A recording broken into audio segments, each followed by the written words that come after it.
¿Qué tal? Espero que tengan una muy buena tarde. Somos el equipo 2 de Mecatrónica 352 y vamos a exponer el tema de oxidación y corrosión en los materiales. Como pueden ver en la diapositiva, ahí se encuentran los integrantes de mi equipo, de los que estaremos exponiendo este tema con sus diferentes subtemas. Bueno, entonces comencemos.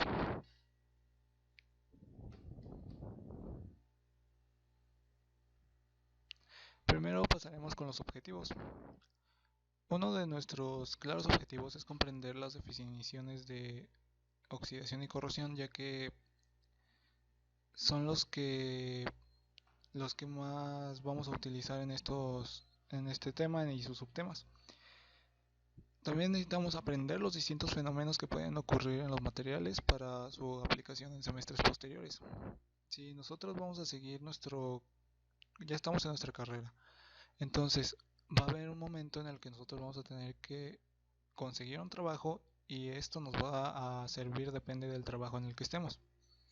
Por tercero, conocer las opciones que existen para proteger de estos procesos de deterioro al material o materiales con los que estamos tratando. Lo que ya venía diciendo, en un trabajo debemos ya saber qué hacer en dado caso de que un material empiece a corroerse o empiece a oxidarse. Ahora pasaremos con la introducción. Como sabemos, todos los materiales sufren deterioro bajo ciertas condiciones de servicio o ambientes determinados, que deben evitarse para prolongar al máximo su vida útil. Es importante conocer por qué ciertos materiales tienden a ser estables o a veces inestables en determinados medios.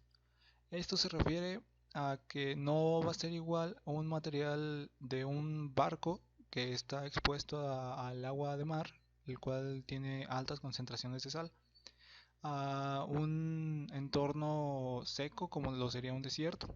No serían las mismas condiciones para ese material. Seguimos. El deterioro se relaciona con la estructura, las propiedades y el procesamiento de los distintos materiales. En las próximas diapositivas analizaremos los procesos de deterioro conocidos como oxidación y corrosión, así como también algunos métodos de protección ante estos. Ahora pasaremos a ver qué es la oxidación. Se denomina comúnmente oxidación a las reacciones químicas en las que el oxígeno se junta con otras sustancias, formando moléculas llamadas óxidos. Cabe resaltar que el oxígeno no es el único que puede causar este fenómeno, pero eso ya lo veremos un poco más adelante. Claro está, la mayoría de los casos de oxidación involucran al oxígeno, pero también puede darse en ausencia de este, y de manera semejante, la oxidación y la reducción siempre se dan juntas y en simultáneo.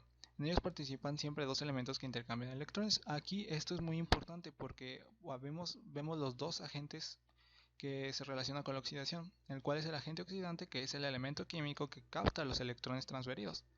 Sabemos que cuando causa la oxidación va a haber electrones transferidos, entonces el elemento químico que recibe esos electrones es el agente oxidante. Por lo tanto, el agente reductor es aquel que cede o pierde los electrones transferidos, aumentando obviamente su carga positiva. Los procesos. En los materiales metálicos, el proceso de deterioro se llama oxidación y corrosión, como ya lo hemos visto. Por otro lado, en los cerámicos, las condiciones para el deterioro han de ser extremas. Y hablaremos también de corrosión. Sin embargo, la pérdida de las propiedades de los materiales polímeros se denomina degradación. Aquí viene un proceso de la oxidación, la cual es la oxidación directa. Esta obviamente resulta de la combinación de los átomos metálicos con los de sustancias agresivas. Un ejemplo de esto podemos ver el siguiente elemento, el siguiente óxido. Podemos ver que es el herrumbre óxido, que es la oxidación por oxígeno como causa. Aquí podemos ver cómo es que llega a oxidarse. En los procesos de oxidación los metales pasan de su estado elemental a formar iones positivos, que son los cationes. Por pérdida de los electrones podemos ver ahí el material más la pérdida de electrones o más la carga positiva que ellos obtienen al perder los electrones. Siendo n el número de electrones que pierden, a esta reacción se le llama reacción de oxidación o reacción anódica. El proceso de oxidación se acelera si la temperatura se eleva. Esto lleva a que el metal con el tiempo pasa de estar en un estado libre, que es el puro, a tener un estado combinado con otros elementos, como pueden ser los óxidos, los carbonatos o incluso los sulfatos. En este caso, los productos de la reacción quedan adheridos a la superficie del metal, aunque en algunos casos se forman películas protectoras que los aíslan del agente corrosivo. El caso más corriente es el ataque por oxígeno. Como ya sabemos, el oxígeno es un factor importante para estos procesos de deterioro. En este caso, sobre el metal se forma una capa de óxido que en algunos casos autoprotege el metal de una mayor oxidación. Más que nada en los ambientes secos, como sería el desierto que comenté al principio. El segundo proceso sería la corrosión electroquímica o la corrosión en líquidos. En este caso, el metal es atacado por un agente corrosivo en presencia de un electrolito. Podemos ver en la parte de abajo algunos conceptos que ocupamos en esta explicación. Podemos ver que los electrolitos son los líquidos que están en contacto con el ánodo y el cátodo. Obviamente hay que recordar que el ánodo es el metal que cede electrones y se corroe, y el cátodo es el que recibe los electrones. Debe ser un conductor eléctrico. Este líquido proporciona el medio a través del cual se asegura el desplazamiento de cargas eléctricas desde el ánodo hasta el cátodo. Volvamos, los procesos de corrosión son procesos electroquímicos, ya que en la superficie del metal se generan micropilas galvánicas en las que la humedad actúa como un electrolito. El metal actúa como ánodo, que es el polo positivo, y por lo tanto se disuelve. Así que el electrolito actúa como medio conductor a través del cual viajan las cargas que abandonan los electrones del ánodo que se corroe, que es el metal. Pero aquí podemos observar un experimento sobre la oxidación de los clavos, en el cual se ocupa aceite, dos vasos con la misma cantidad de tornillos y un poco de agua. Podemos revisar que el agua se va a ocupar para los dos. Podemos ver que se va a ocupar para los dos vasos, solo que en uno se va a hervir el agua. En el otro que no se hirvió el agua se va a agregar el aceite. Como sabemos, sobra resaltar que como el agua y el aceite tienen distintas densidades, tienden a separarse, nunca se van a juntar. Aquí podemos ver que ahora los van a dejar por 24 horas para ver qué sucede. En este caso podemos ver que el vaso que solo está con agua, el que no tiene aceite, los tornillos, los clavos se oxidaron. Más en el otro vaso, en el que tiene aceite, no se oxidaron. ¿Por qué pasa esto? Como ya vimos antes, el agua se hirvió. Entonces, al hervir el agua, lo que nosotros estamos realizando es que le quitamos todo el aire el oxígeno que ya lleva adentro. Entonces, al agregar el aceite, lo que hacemos es que no permita que ese oxígeno vuelva al agua, porque tiene que pasar por el aceite. Pero en el otro caso, cuando no hervimos el agua, aún conserva ese oxígeno. Entonces, como ya vimos en la exposición, en las diapositivas, el oxígeno es un factor muy importante para la oxidación en los clavos o en cualquier material. Pues eso sería todo de mi parte. Ya pasarían otros compañeros a explicar sobre la corrosión o los procesos que pueden proteger a los materiales sobre la oxidación o corrosión. Entonces esto sería todo de mi parte y espero que estén bien en sus casas y desearles la mejor salud a todos. A continuación voy a explicarles una poca información de qué es la corrosión.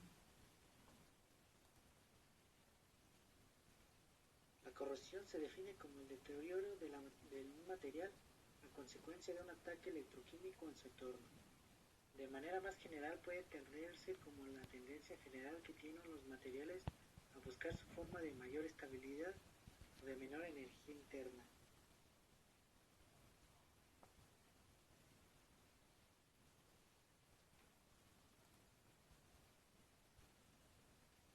Las causas son a base de la humedad que penetra en las grietas de un material, también al iniciar una formación de óxido, también potencial eléctrico de un material también afecta. Otra de ellas es la temperatura y agentes oxidantes. Los materiales que son más afectados por la corrosión son el hierro, el bronce, acero, cobre, latón y metal galvanizado, como se muestra en la imagen.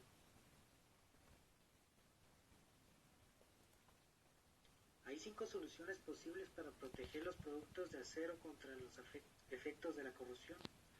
Uno de ellos es utilizar acero inoxidable en lugar de un acero normal, recubrir el acero normal con zinc, recubrir el acero normal con plásticos especiales, también que pintar el acero normal con pinturas especiales y evitar la corrosión. Otro de ellos es proteger el acero con anodos de zinc, que son protección de catódicos.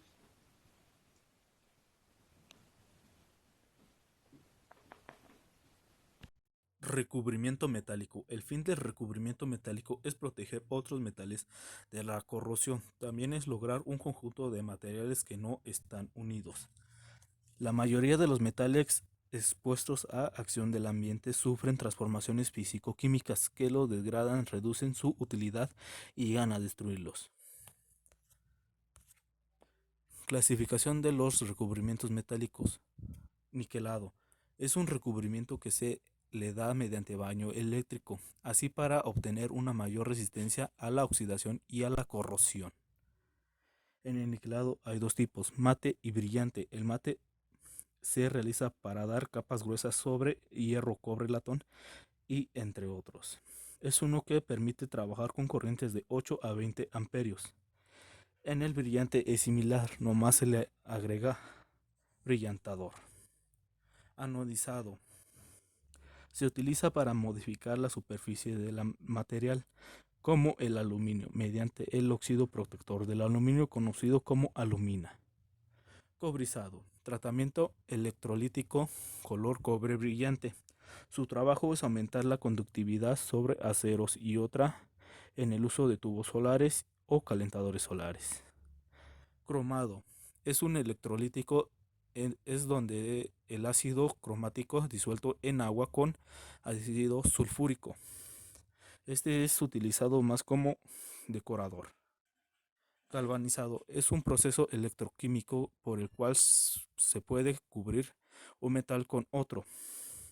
El galvanizado más común consiste en depositar una capa de zinc sobre hierro, ya que el ser zinc más oxidable, menos noble que el hierro y generan un óxido estable.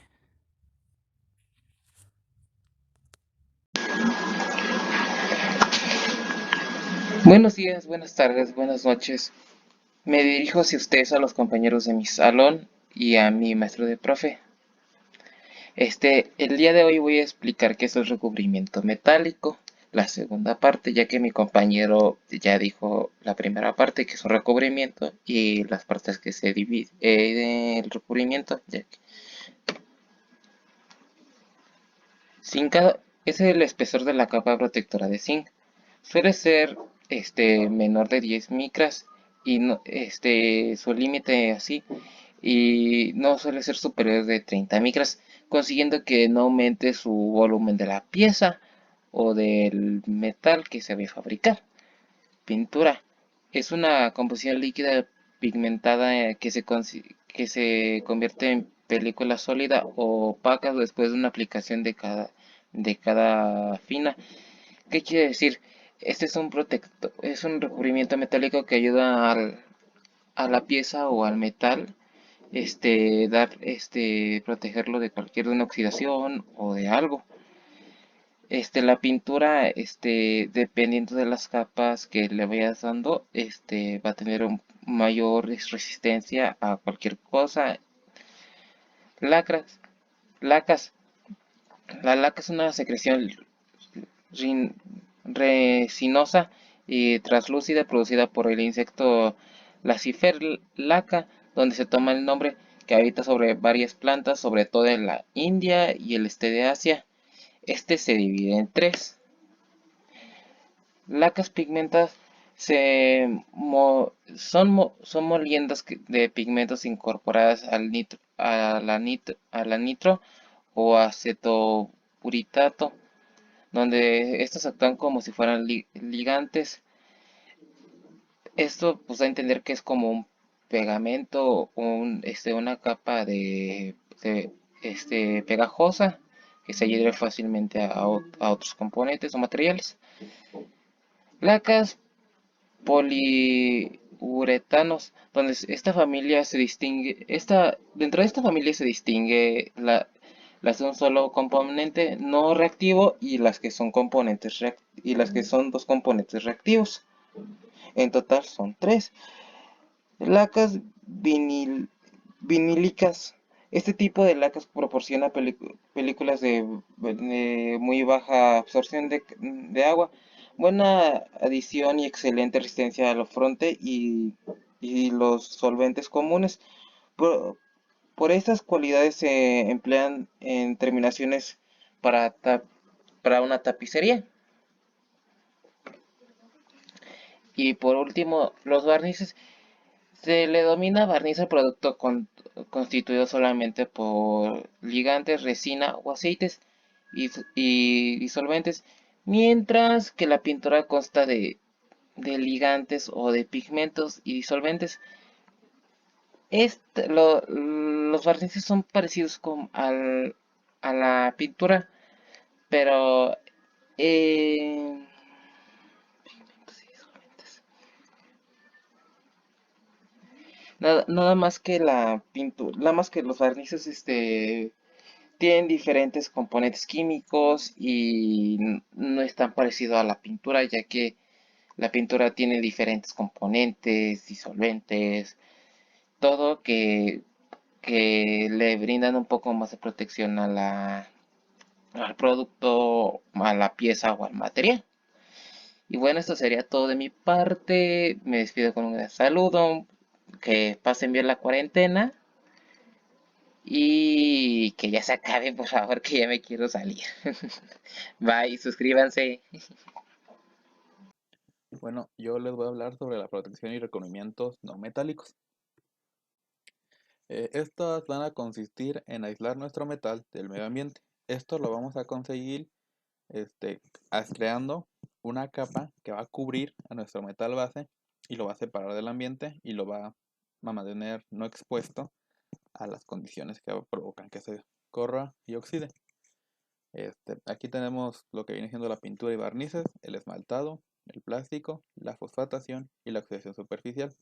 Ahorita voy a proseguir a explicarles cada uno de ellos. Bueno, las pinturas y barnices no tienen mucha complejidad, simplemente consiste en cubrir nuestra pieza de metal con pintura y barniz, y esta va a ser la función de capa que lo mantendrá aislado. Obviamente hay pinturas y barnices que van a tener mejor composición para proteger al metal ante diversas características o condiciones diferentes. Pero al final de cuentas simplemente es que nuestra pintura va a cubrir nuestro metal y va a hacer la función de aislante. Ahora el esmaltado es muy buen anticorrosivo y es el mejor método para proteger piezas que van a estar expuestas a muy altas temperaturas u abrasión, ya que este posee muy buenas propiedades ante estas.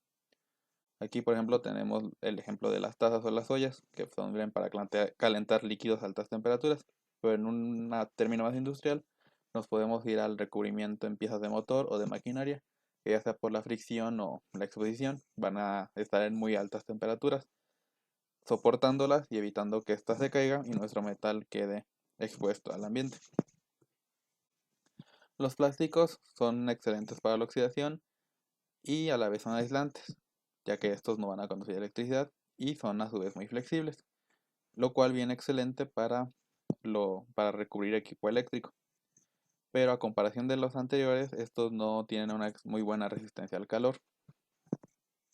Ahora nos iríamos con la fosfatación, que esto es cuando sumergimos nuestra pieza en unos baños de solución acuosa de fosfato metálico ácido. Esto va a originar que en nuestra pieza se cree una capa de fosfato metálico en la superficie del metal, que lo van a proteger ante la humedad, ya que estos no van a ser solubles a lo que viene siendo el agua. Y luego tenemos la oxidación superficial. Aquí tenemos dos. Tenemos que sea por un ataque de un ácido o una oxidación química, que va a consistir simplemente en sumergir nuestra pieza en una solución acuosa de un cuerpo que sea capaz de reaccionar sobre este metal, lo cual va a crear una finísima capa en su superficie. O por electrólisis o oxidación iónica. Voy a usar el aluminio como ejemplo durante estos instantes. Este se emplea para crear exactamente igual una capa de oxidación encima. El material que se va a obtener después de este método va a ser conocido como el material anodizado. Volviendo al aluminio, el proceso de anodizado del aluminio se lleva a cabo en baños de ácido, que pueden ser sulfúricos, crómicos o fosfóricos, siendo el H2SO4 el más utilizado. Estas piezas a oxidar se van a colocar en el ánodo de una cuba electrolítica y en el cátodo se coloca una placa de aluminio. La oxidación se va a provocar por el oxígeno que se va a desprender del ánodo para formar una capa protectora de óxido. Y aquí tenemos una imagen que va a explicar cómo es esto. Tenemos nuestra pieza en el centro, sumergida en el ácido sulfúrico, y nuestros dos piezas a un lado, nuestros ánodos a un lado.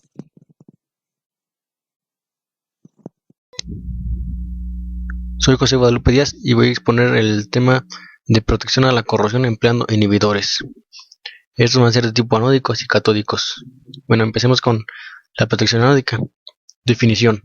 La protección anódica es un método que consiste en recubrir un metal con una fina capa de óxido para que no se corroa. También existen metales como el aluminio que al contacto con el aire son capaces de generar espontáneamente esta capa de óxido y hacen resistentes a la corrosión. También esta protección tiene que ser adherente y muy firme, de lo contrario no serviría de nada. Ahora, ¿qué es lo que se consigue con esta protección? Lo que se consigue con esta protección es mantener una aleación pasivable mediante un potenciostato. Y un potenciostato está compuesto de tres partes, que es el electrodo de trabajo, el electrodo de referencia y contraelectrodo o electrodo de referencia, que es platino o grafito. También es aplicable a la protección de aleaciones pasivables que exhiban un amplio rango de pasividad. Su rango de aplicación es menor a la de otros métodos y si falla la aleación se corroe en la línea activa. Las desventajas. Una de las ventajas es que es aplicable solo en sistemas metal corrosivo que exhiben pasivación. Y otra sería que tiene muchos altos costos de instalación y la velocidad de corrosión podrá ser muy alta si el sistema queda fuera de control. Ahora vamos con la aplicabilidad. Bueno, pues la aplicabilidad se suele utilizar para proteger tanques de almacenamiento de ácidos y también para tanques de aceros al carbono con una protección anódica más económicas que de aceros inoxidables sin protección. Bueno, pues ahora vamos con la protección catódica. Y pues, ¿cómo funciona? La protección catódica funciona gracias a la descarga de corrientes de una cama de ánodos hacia tierra. Y dichos materiales están sujetos a corrosión, por lo que es deseable que dichos materiales se desgasten, o más bien se corroan, a menores velocidades que los materiales que protegemos. Teóricamente, se establece que el mecanismo consiste en polarizar el cátodo, llevándolo mediante el empleo de una corriente externa más allá del potencial de corrosión, hasta alcanzar por lo menos el potencial del ánodo con el circuito abierto, adquiriendo ambos el mismo potencial y eliminándose la corrosión del sitio. Los sistemas de protección catódica, el uno sería el ánodo galvánico. Este se fundamenta en el mismo principio de la corrosión galvánica, en la que un metal más activo es anódico con respecto a otro más noble, corroyéndose el metal anódico. En la protección catódica con ánodos galvánicos se utilizan metales fuertemente anódicos conectados a la tubería a proteger, dando el origen al sacrificio de dichos metales por corrosión, descargando suficiente corriente para la protección de la tubería. La diferencia de potencial existente entre el metal anódico y la tubería a proteger es de bajo valor porque este sistema se usa para pequeños requerimientos de corriente, pequeñas estructuras y en medio de baja resistividad.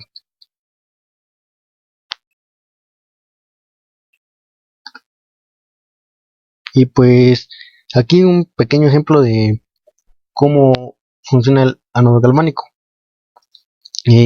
Tomando en cuenta la serie electroquímica de los metales, un metal tendrá carácter anódico respecto de otros si se encuentra arriba de él en dicha serie. Así, por ejemplo, el hierro será anódico con relación al cobre y el catódico respecto al zinc. El metal que actúa como ánodo se sacrifica es decir, se disuelve en favor del metal que actúa como cátodo. Por esto el sistema se conoce como protección catódica con ánodos de sacrificio. Y regresamos a lo que es el relleno de backfill. Esta protección consiste en mejorar las condiciones de operación de los ánodos en sistemas enterrados. Se utilizan algunos rellenos, entre ellos el backfill, especialmente con ánodos de zinc y magnesio. Estos productos químicos rodean completamente el ánodo, produciendo algunos beneficios como promover mayor eficiencia, desgaste homogéneo del ánodo, evitar efectos negativos de los elementos del suelo sobre el ánodo y absorber humedad del suelo manteniendo dicha humedad permanente.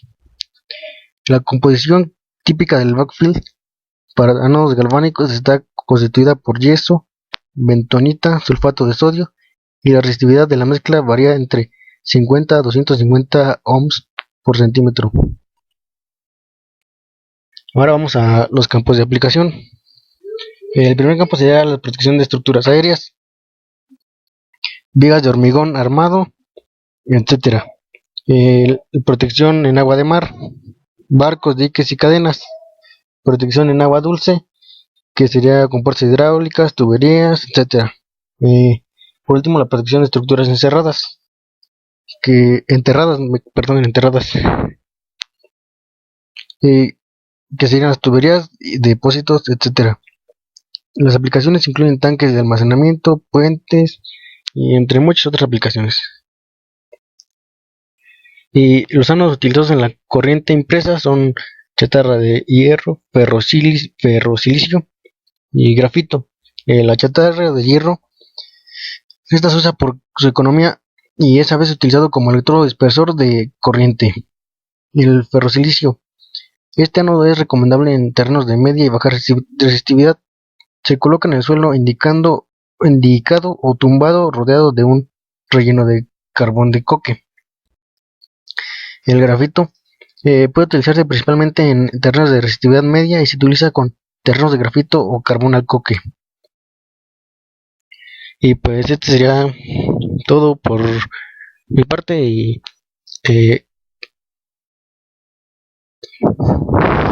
bueno, sería todo por mi parte, que sigue exponiendo el siguiente. Mi nombre es Brian y yo les hablaré sobre la protección contra la corrosión empleando pasivos.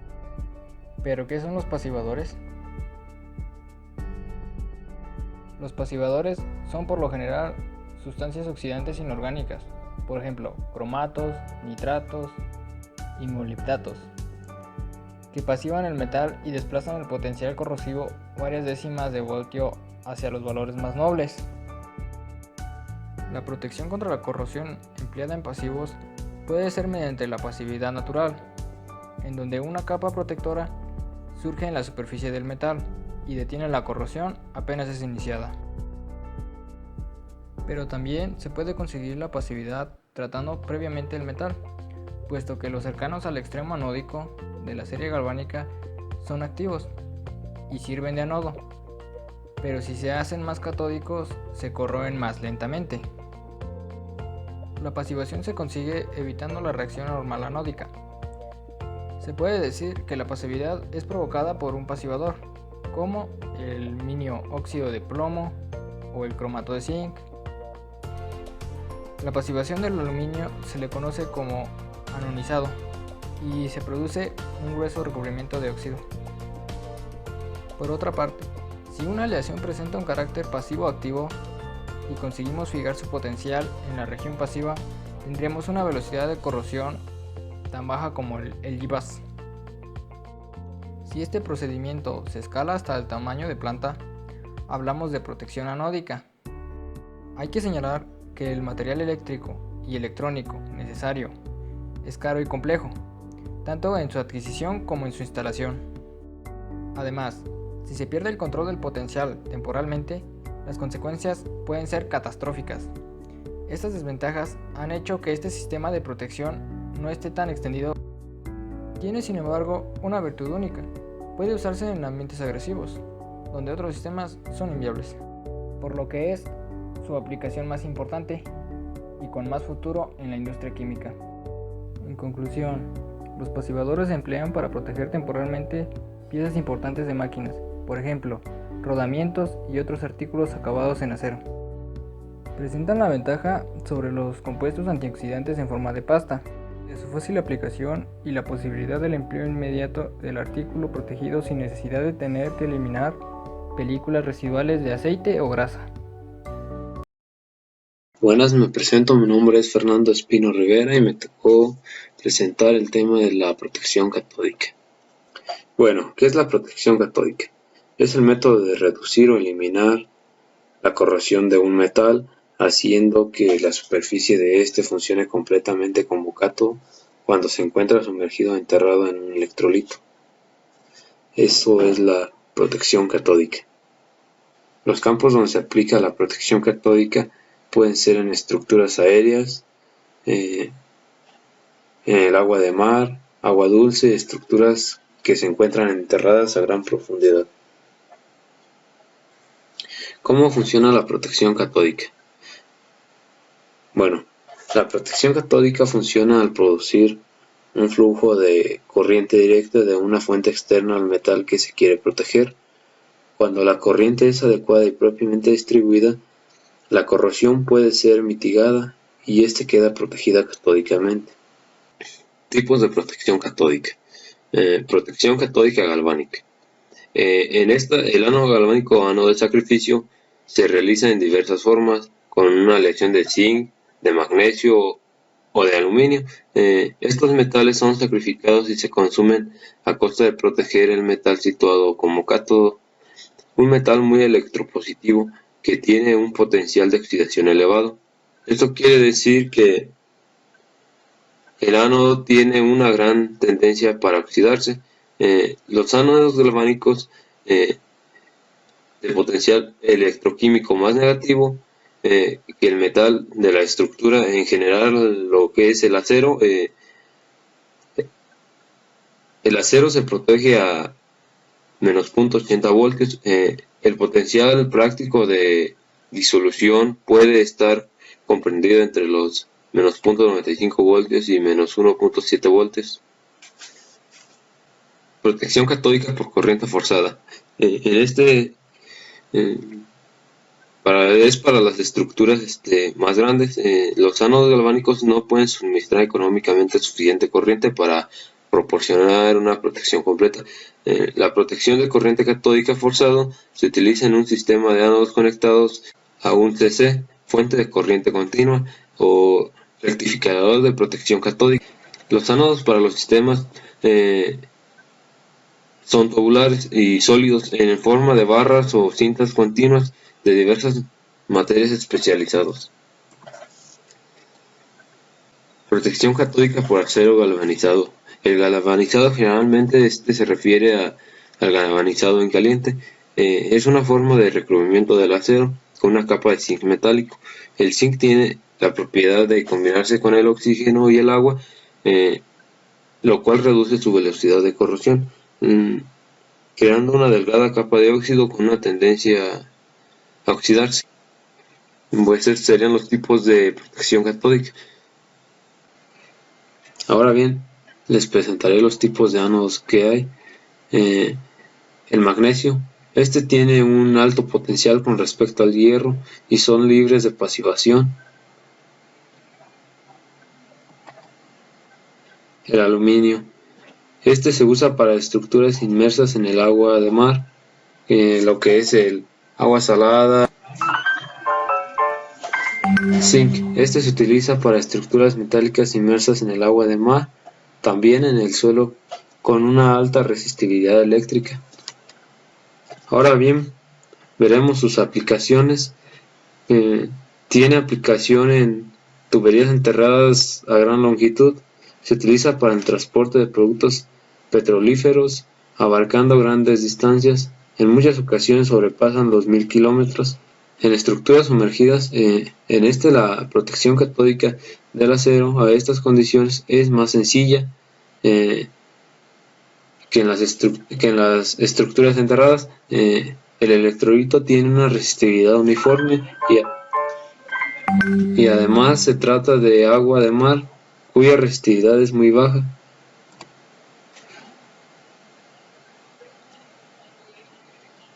En otras áreas de aplicación también, como lo son las superficies sumergidas o subterráneas, con tuberías y tanques subterráneos para lo que sería el petróleo, en cables subterráneos sobre la superficie, intercambiadores de calor, reactores, recipientes, lecherías y cervecerías.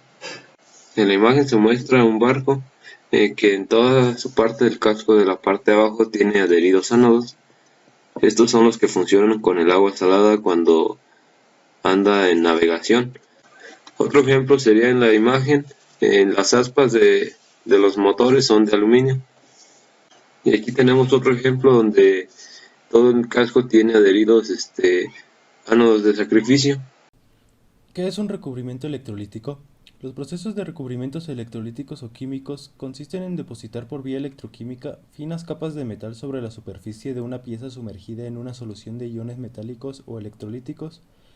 En este proceso se usan productos químicos relativamente puros, sales y metales, de forma que durante la operación se depositan completamente los metales empleados sobre las piezas.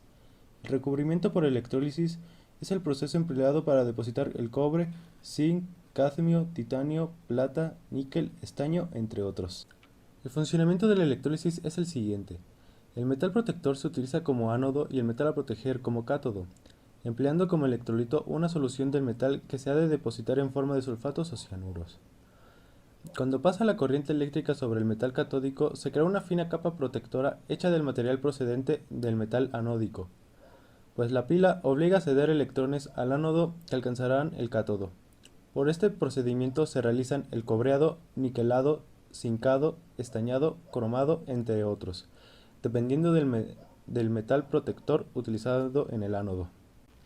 A continuación se reproducirá un video acerca de cómo hacer un cobreado de forma casera. Los materiales a usar son una pieza de metal cualquiera, un pedazo de cobre, agua desmineralizada y ácido muriático. Primero vertimos el agua desmineralizada en un recipiente, preferiblemente transparente para poder observar el líquido.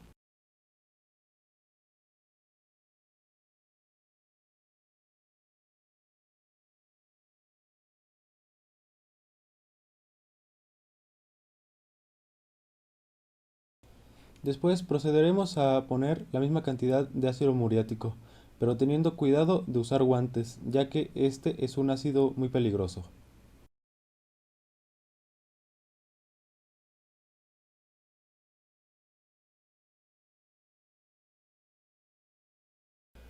Ahora conectaremos el negativo de la fuente de poder al material que necesitamos cobrear y el cobre lo conectaremos al positivo. Una vez tengamos todo listo, meteremos a la solución el metal y el cobre y estaremos listos para prender la fuente de alimentación. El tiempo que dejaremos reposar al metal será aproximadamente desde 5 minutos hasta 10 minutos.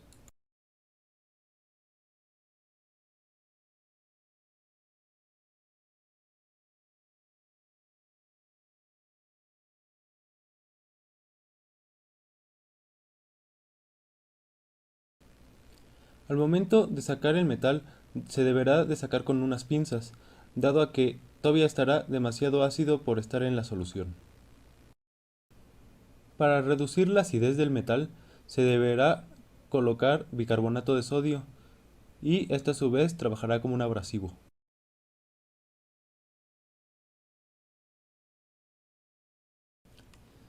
En estas imágenes se puede apreciar el antes y el después del cobreado. Cabe resaltar que el cobreado se puede repetir varias veces para aumentar el número de capas y así mejorar el resultado.